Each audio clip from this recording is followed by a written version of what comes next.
إن الحمد لله نحمده ونستعينه ونستغفره ونستهديه ونعوذ بالله من شرور أنفسنا ومن سيئات أعمالنا. من يهده الله فلا مضل له ومن يضلل فلا هادي له، وأشهد أن لا إله إلا الله وحده لا شريك له، وأشهد أن محمدًا عبده ورسوله وخليله ومصطفاه، بلغ الرسالة وأدى الأمانة ونصح الأمة. اللهم صل على محمد وعلى آله وصحبه وعلى من والاه. يا أيها الناس اتقوا ربكم الذي خلقكم من نفس واحدة وخلق منها زوجها وبث منهما رجالا كثيرا ونساء، واتقوا الله الذي تساءلون به والأرحام إن الله كان عليكم رقيبا. يا أيها الذين آمنوا اتقوا الله حق تقاته ولا تموتن إلا وأنتم مسلمون، واعتصموا بحبل الله جميعا ولا تفرقوا. عباد الله، كما تحدثنا في دروس سابقة خلال هذا الشهر الفضيل حول بركة هذا الشهر، نحاول أن نخصص موضوع خطبة اليوم حول رمضان والتغيير. Comme vous avez bien constaté que nous avons essayé de traiter quelques sujets concernant ce mois béni depuis le début du mois de Ramadan, aujourd'hui nous allons consacrer notre prêche sur le changement dans le mois de Ramadan et après le mois de Ramadan. Donc le mois de Ramadan, c'est le mois de la réforme, le mois de changement par excellence. Vous le constatez parfaitement dans votre mode de vie. Vous avez votre mode de vie qui change. Votre manière de manger, votre manière de boire, votre manière de dormir, votre manière de se comporter avec quelques habitudes. Donc il y a un changement radical qui se passe dans la vie des croyants, des fidèles, ceux bien sûr qui jeûnent le mois de Ramadan. À quoi sert tout cela? بدون شك هناك حكمة ربانية لهذا التغيير الذي يقع في حياة المسلم. فما هي الحكمة المستقاة من خلال هذا التغيير؟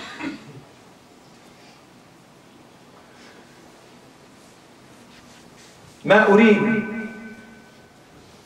أن أفصل تفصيلات حول هذه المسألة، لكن الذي يهمني أنا بالذات في هذا الباب هو موضوع التغيير. يقول الحق تبارك وتعالى بعد أعوذ بالله من الشيطان الرجيم: إن الله لا يغير ما بقوم حتى يغيروا ما بأنفسهم. Dieu dit dans Sourate Al-Ra'd, le tonnerre, Dieu ne change pas l'état d'un peuple tant que eux-mêmes ne changeront pas leur état.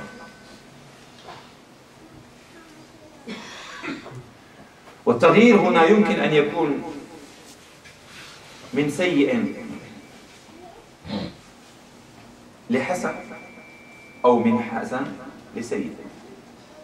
إن الله لا يغير ما بقوم. يمكن أن يكون قوم في نعمة بسوء صنيعهم تنقلب هذه النعمة نقمة فيصبحون في جحيم. ويمكن أن يكون القوم في جحيم، في فتنة، في ضلالة، في انحطاط، في بحسن صنيعهم تتحول أحوالهم فيصبحون على خير. ما هنا جاءت نكرة Inna Allah la yughayyiru ma biqawm sawa'an khayr aw hasan. Donc le changement dans ce verset, possible, un peuple vit la misère, et parce qu'ils ont réussi à créer le changement, et là automatiquement, par le principe de causalité, vous allez voir leur situation qui va s'améliorer vers le bien. Comme ils peuvent être dans le bien, ils sont à l'aise, mais par contre, ils n'étaient pas à la hauteur de respecter le sunan, et automatiquement, ils basculeront vers une situation vraiment dégradée. Le verset est clair. Que nafs al-insan محور التغيير أساس التغيير. C'est toi. C'est toi mon frère, c'est toi ma sœur. Parce que souvent on accuse tout le monde. On accuse tout le monde. On accuse le gouverneur, on accuse les ministres, on accuse les commerçants, on accuse les professeurs, on accuse la société, on accuse le système d'enseignement, on accuse les associations, on accuse les mosquées. Vous imaginez, on accuse Dieu. C'est affreux. On accuse Dieu. C'est grave. Tu parles avec des jeunes, tu dis Allah c'est grave. On accuse l'épouse, ou bien on accuse le mari, grâce à toi. Mais jamais on s'est posé la question, est-ce que ce n'est pas moi qui a causé tout ce tort? Jamais tu étais en face de tes responsabilités et puis tu vas tout simplement être sincère. La sincérité mène à la réussite certainement, mais la première des choses, sois sincère avec soi, avec toi-même. تريد النجاح وأنت فاشل في معرفة نفسك. Comment tu cherches la réussite, le succès, alors que l'échec débute déjà parce que tu ignores c'est qui toi. Souvent, on vit dans une forme d'hypocrisie et on ne se rend même pas compte. Il n'est pas correct avec les pensées qu'il porte, ou bien avec le comportement qu'il fait. Des gens qui prient, mais ils ne savent pas pourquoi ils prient. Des gens qui jeûnent, mais ils ne savent pas pourquoi ils jeûnent. Et là, ils jeûnent, ils ne savent pas pourquoi ils jeûnent. Je vous donne tout simplement des exemples concrets.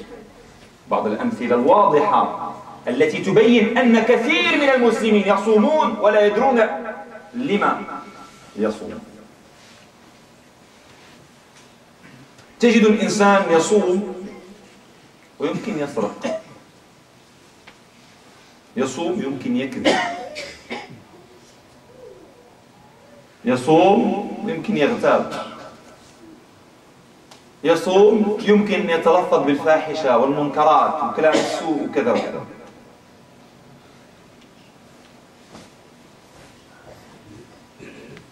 Mais il y a certains qui vont me dire, mais ça c'est pas compatible avec le jeûne. Tout à fait, c'est pas compatible avec le jeûne. Mais vous pensez, moi je vais essayer de voir la chose autrement, mais vous pensez que l'homme est parfait? Non, l'homme n'est pas parfait. Tu peux prier et voler, ça peut arriver. Parce que le parfait appartient au Seigneur.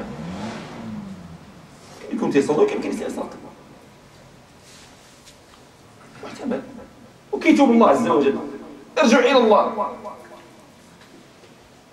يمكن الإنسان حنا تنجو on essaie de نعيشوا في واحد خيالات كنكونوها وتنهربوا من الحقيقة. كنبقاو في الخيالات. L'être humain de nature, c'est quelqu'un qui fait. La tentation est présente. Maintenant, c'est comment fonctionner avec l'erreur.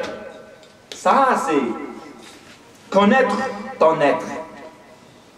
انت ضعيف اصلا كيفاش تتعامل مع الخطا هذا هو اللي خصنا نطبقوا عليه اما باش ما تغلطش سي با بوسيبل راك تكذب على راسك ولا كتنافق ولا سننافق فقط. من خلال هذا الشهر تلاحظ بان هناك حاجيات تطلبها ذاتك de plus en plus. Tu sens que effectivement ton corps demande. C'est tout à fait normal lorsque c'est 4 heures de l'après-midi ou 5 heures de l'après-midi, vous voyez très bien que le corps demande encore plus, parce qu'il est dans le besoin. C'est à ce moment-là, médite autour de tous ces demandes. Qu'est-ce que le corps demande? Allah. Et là, vous allez dire, oui, mais c'est quelque chose qui est simple. Non, ce n'est pas simple. Parce qu'au moins, tu t'es posé la question, qu'est-ce que mon corps demande? Parce que là, on ne le fait même pas. Là, et puis voilà, on prie, on ne se pose pas la question. Moi, ce que je suis en train de passer comme message maintenant, c'est tu arrives à t'asseoir et te poser cette question. Qu'est-ce que mon corps demande? Qu'est-ce que mon corps veut? Je reviens à l'idée que الإنسان يغلط يخطأ. هذا كلام الله عز وجل ماشي كلامي أنا. يقول الله عز وجل بعد أعوذ بالله من الشيطان الرجيم ثم أورثنا الكتاب الذين اصطفينا من عبادنا. ثم أورثنا الكتاب. Nous avons donné comme héritage ce livre à des gens qu'on a élus. Et ce sont parmi mes serviteurs. Alors Allah Azza wa Jalla في سورة فاطر الآية واضحة. وهنا العلماء par l'unanimité يقولون أنها أمة محمد صلى الله عليه وسلم أورثها هذا الكتاب. اصطفاء. ثم أورثنا الكتاب الذين اصطفينا من عبادنا. Et qu'est-ce qui vient après? فمنهم ظالم لنفسه. يك من عبادنا ظالم لنفسه فمنهم ظالم لنفسه. لا تقلبوا على لو بارفي. هو من عبادنا وظالم لنفسه. ظالم لنفسه ومنهم مقتصد ومنهم سابق بالخيرات بإذن الله. كل هذه الأصناف من عبادنا وأورثهم الله عز وجل الكتاب. ألم يكن بين الصحابة من أخطأ؟ بلى بلى كان بين الصحابة من أخطأ. من ارتكب الكبيرة بين الصحابة هناك من ارتكب الكبيرة. Parmi les compagnons du prophète sallallahu alayhi wa sallam, il y en a ceux qui ont commis des péchés capitaux. Mais par contre, ils ont appris comment réagir et créer le changement après l'erreur. Ils ne ferment pas leurs yeux sur le tort et sur le péché. Ya Rasulallah. Halaktu ya Rasulallah. C'est l'histoire de l'homme, le vieillard, qui a usé de sa femme dans le mois de Ramadan et qui vient vers le prophète sallallahu alayhi wa sallam. Ya Rasulallah, quel tort j'ai commis? Qu'est-ce que tu as fait?